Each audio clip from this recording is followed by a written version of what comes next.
3, 2, 1।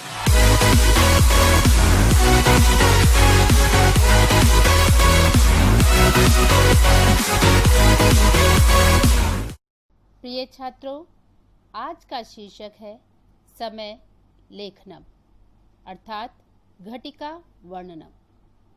संस्कृत में हम समय को किस प्रकार से लिखेंगे, शीघ्रता से हम किस प्रकार से इसको समझें व किस प्रकार से हम याद रखें कि हम परीक्षा में इस प्रश्न पर गलती ना करें। तो यह वीडियो आपको समय लेखनम के बारे में समझाएगी।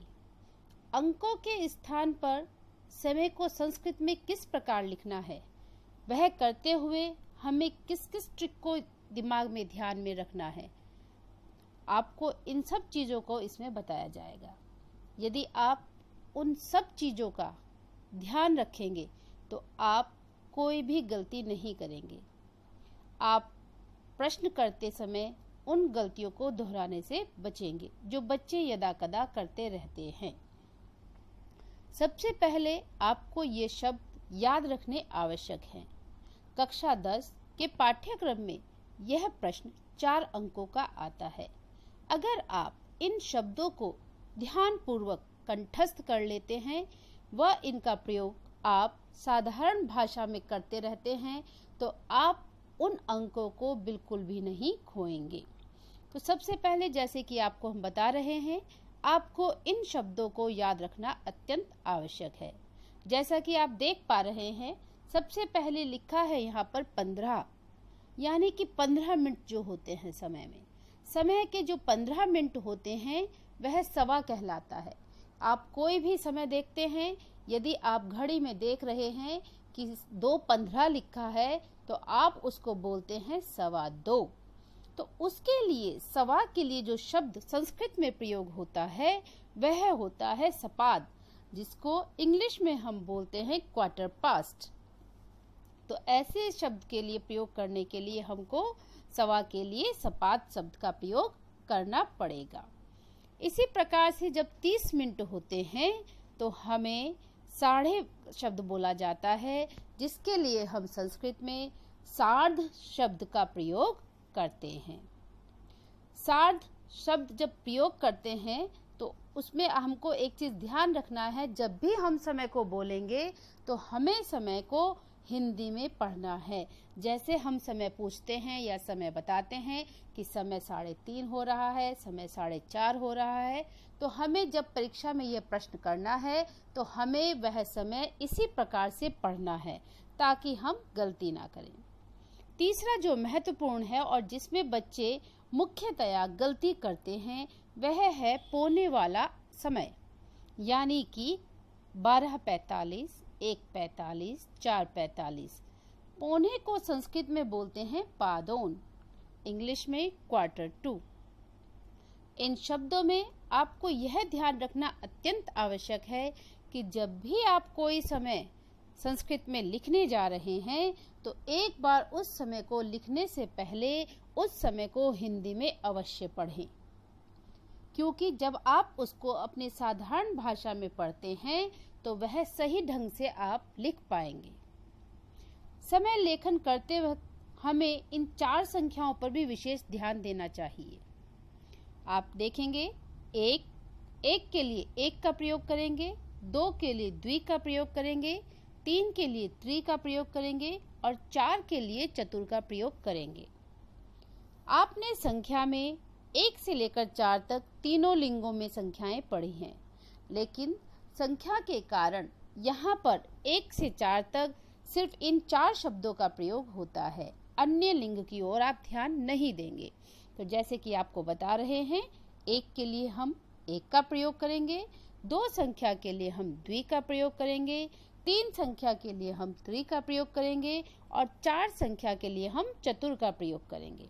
मान लीजिए समय है 1:30, तो हम उसके लिए एकह या एकम प्रयोग नहीं करेंगे, हम उसके लिए केवल एक शब्द प्रयोग करेंगे, सार्ध एक वादनम।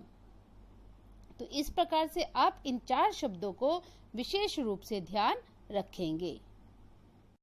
ये अब हम देखते हैं कि हम समय को संस्कृत में किस प्रकार से लिखेंगे। जैसे कि आप समय को देख पा रहे हैं, समय लिखा है 2:15।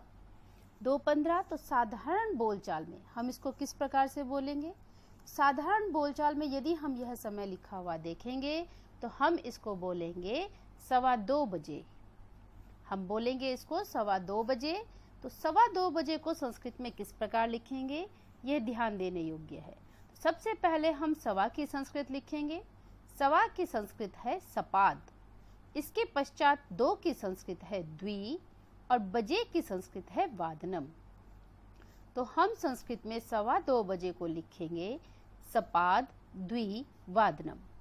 संस्कृत में समय को लिखने का सबसे आसान तरीका यह है कि जो भी आप समय संस्कृत में लिख रहे हैं उसको एक बार अपनी जनसाधारण की बोली में बोल करके हिंदी में लिख लें और उसके बाद उसका संस्कृत वाक्य लिखें।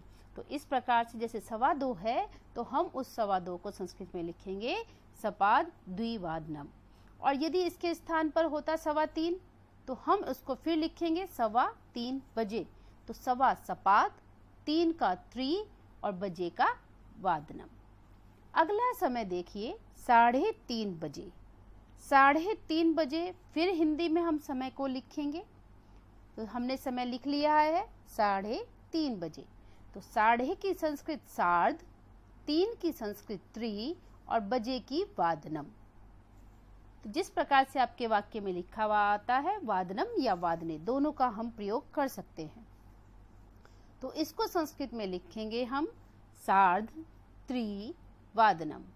4:30 हो, 5:30 हो, 6:30 हो, तो उस अंक की जगह पर हमने पहले उसको हिंदी की जन भाषा में बोलना है और उसके पश्चात हमें उसे संस्कृत में लिखना है। अगला समय हमारा आता है 45 का, यानी पौने का। तो 5:45 अंकों में लिखा है।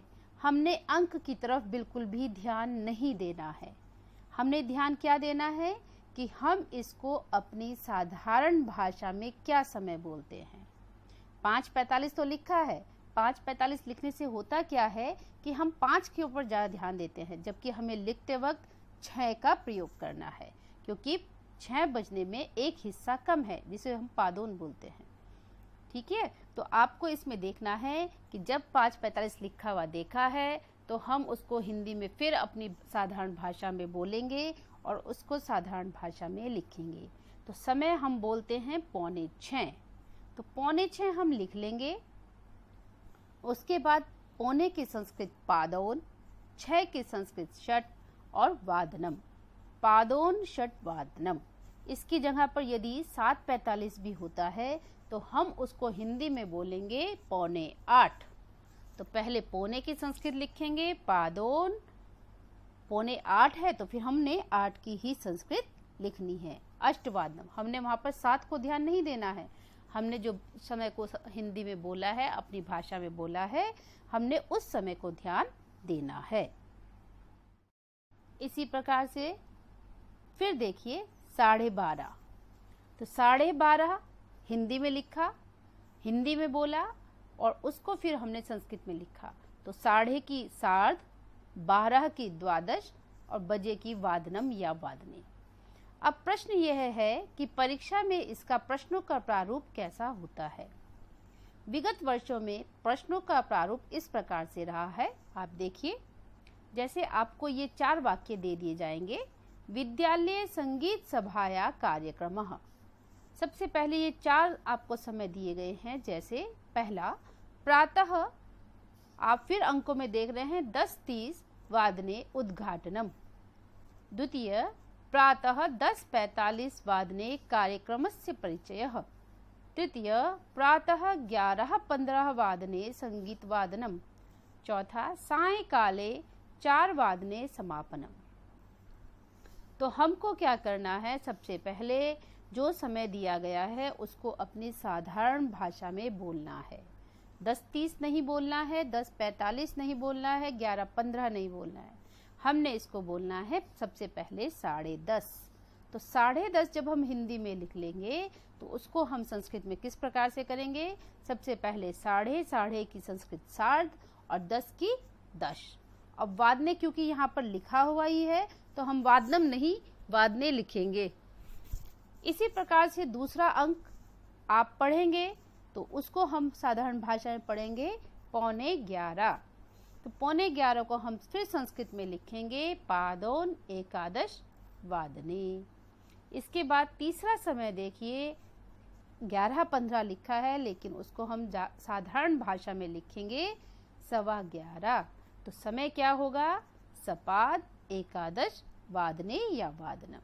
और बाद में आप देखिए कि संपूर्ण समय दिखाया है 4, तो उसको हम चतुर्वादने लिखेंगे। इस प्रकार से यदि आप इन चीज़ों को ध्यान में रखेंगे तो आप समय लेखन का प्रश्न बिल्कुल भी गलत नहीं करेंगे और आप इसमें पूरे के पूरे अंक प्राप्त करेंगे।